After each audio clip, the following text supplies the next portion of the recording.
asawa, tikakay, o buot sa magpasalamat sa akong pastor, Pastor Harold ng Batak, uban kay Ate Kindi, nga padayon nagaumos sa kasing-kasing, no? Karon ka punon mga igsoon, gisay andam na maminaw sa pulong sa Ginoo. Amen. Amen. Praise God, no? Ato ang Biblia diya sa Ephesians chapter 5 verse 14.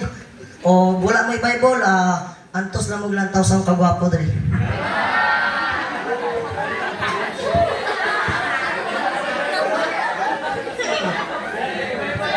Amen. Praise God. Amen. Praise God, no?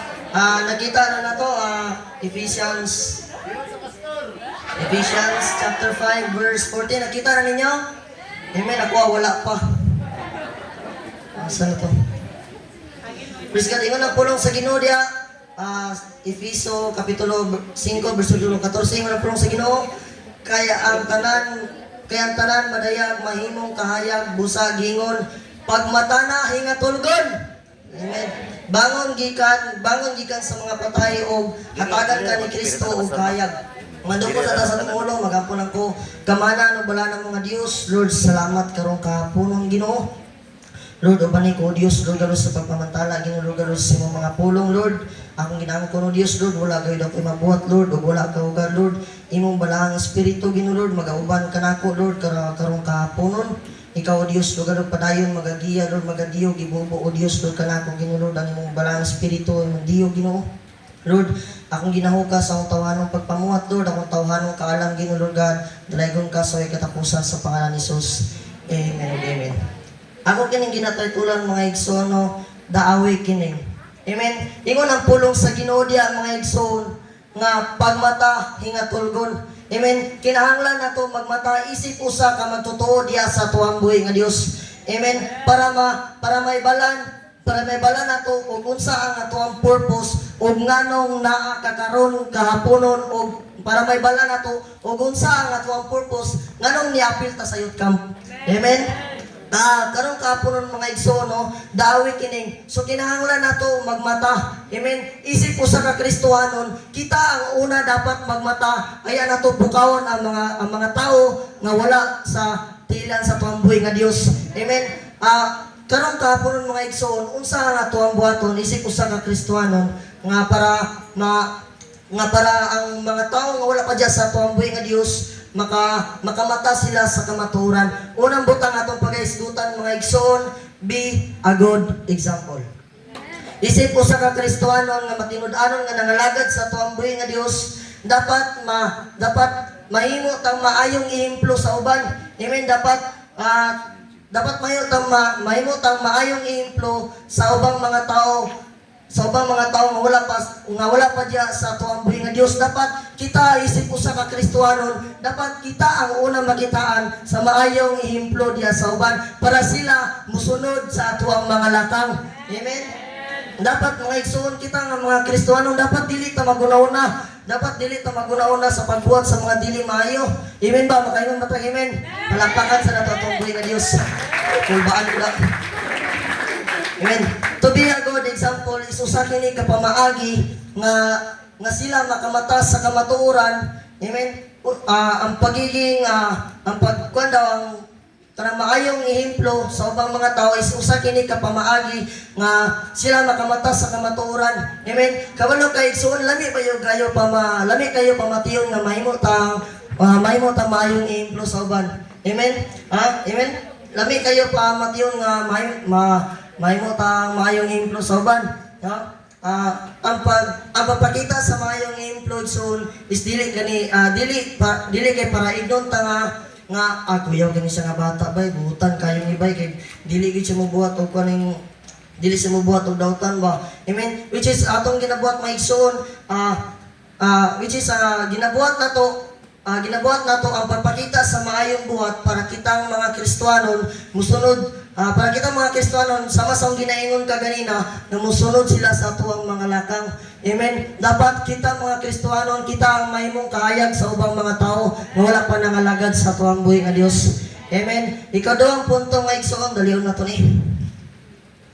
Amen. Praise God. No? Sa ikaduhang punto nga igsoon, be a good influencer. Amen. Praise God mga igsoon. human nato sila mapakitaan sa mga maayong buhat, kinahanglan usab nato nga mapakitaan nato sila sa maayong ma-impluwensyahan nato sila sa maayong mga binuhatan. Amen. Like for example nga kanang gina-invite nimo siya, gina-encourage nimo nga brad uban ta sa simbahan. Instead nga ginahanggat niya sa iyang barkada nga unya na pagsimba brad mag-shout sa ta. Amen. Pero kita mga Kristohanon lahi ato brad unya na unaw na to atong buhi nga Dios. Amen. Palakpakan sa nato atong Ginoo. Amen. Ako mga igsoon, testimony ni ako isa ko sa produkto usa ko sa produkto sa To Be a Good Influencer. Amen. Sa una mga igsoon, adunay akong ate gina-invite ko, gina-encourage ko simba ako usa ko kabatanon kaniadto nga addict sa online games, Rose of Survival, Mobile Legend. Isa ko sa batanon nga na-addict niya na. Gisigi ko gi-encourage sa akong ate nga uban sa simbahan. Pero akong ginabuhat, dili ko. Mas ginapili na ko ang pangkalibutanon kaysa sa panglangit nun. Amen. Niabot ang panahon mga igsoon nga dadto sa sige na ko balibad sa akong atin sa balibad. Ato niabot ang time nga ambot lang anong niuban ko siya. Plano to sa Ginoo ang tanan, giuban ko siya o dadto. Sa paguban ako sa iya mga igsoon no. Dadto ko nga nahinay-hinay bitaw na ko kapukaw ang akong pagtuo diya sa tuwang buhi nga Dios. Amen. Nahinay-hinay na ko kaadap ang pulong sa Ginoo. Ang pulong sa Ginoo mga igsoon mo ay makapukaw sa tuwang pagtuo. Amen. Naglibatan na palakpakan sa nato tuwang buhi nga Dios. Amen. Amen. Dapat ato sila ma-influensyahan by the word of God. Amen. Sa masong gingon nga ang pulong sa Ginoo mo ay maka-influensya sa ubang mga tao o kinsa man ang magbuhat ni kinsa man ang gamiton para mo share sa word of God, kinsa man ang gamiton para nga sila makadungog sa pulong sa Ginoo, kinsa man ang gamiton nga sila para maablihan ang ilang pagtuo sa tuwang buhi nga Dios. Amen. Kita nga mga Kristohanon, kita ang mubarog nga mo share sa pulong sa Ginoo, mawali diya sa kadalanan. Mga lalaki, especially sa mga lalaki, ayaw kahadlok. Amen. Pinakauna ra ng kadlok pares na ko karon. Amen. Abyan na to atong Bible diya sa Romans chapter 10 verse 14 to 15.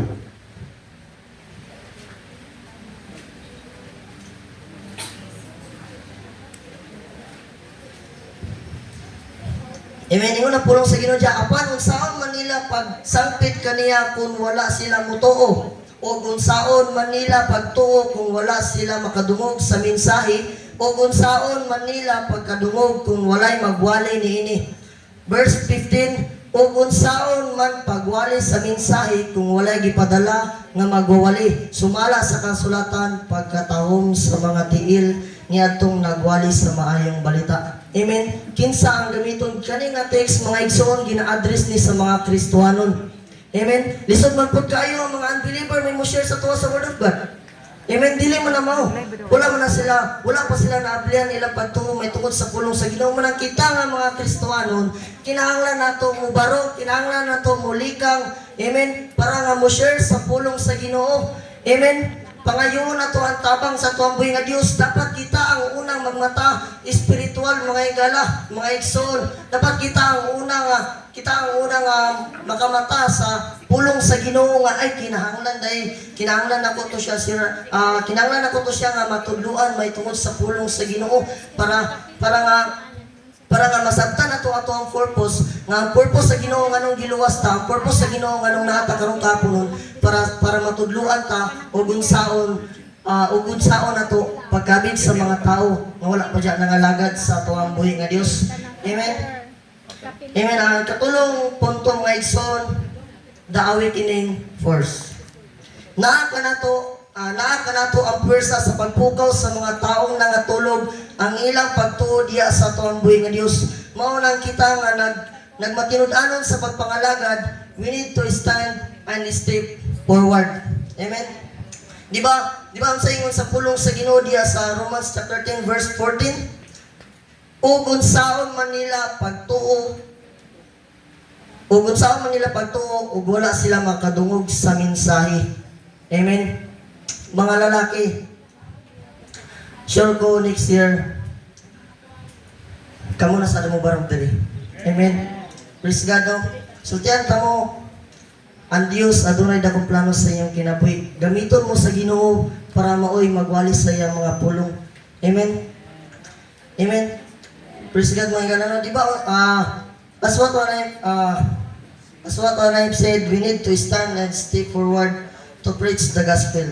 Amen. Kita mga Kristohanon, kita dapat ang unang magmata. Kita dapat ang makitaan og kahayag. Amen. Kita dapat ang makitaan og kahayag nga makitaan tag kahayag sa uban. Amen. Kita ang asin sa mga tao nga wala pa diyan nangalagad sa tuang Ginoo mo nang kinahanglan nato kinahanglan nato naa sa to ang first ang makabuhat tag makabuhat tag maayong ehemplo, maka-impluwensya ta sa uban nga sa mga maayong binuhatan nato. Amen. Mo nang mga igsoon sultian ta mo. Amen. Likang na. Amen.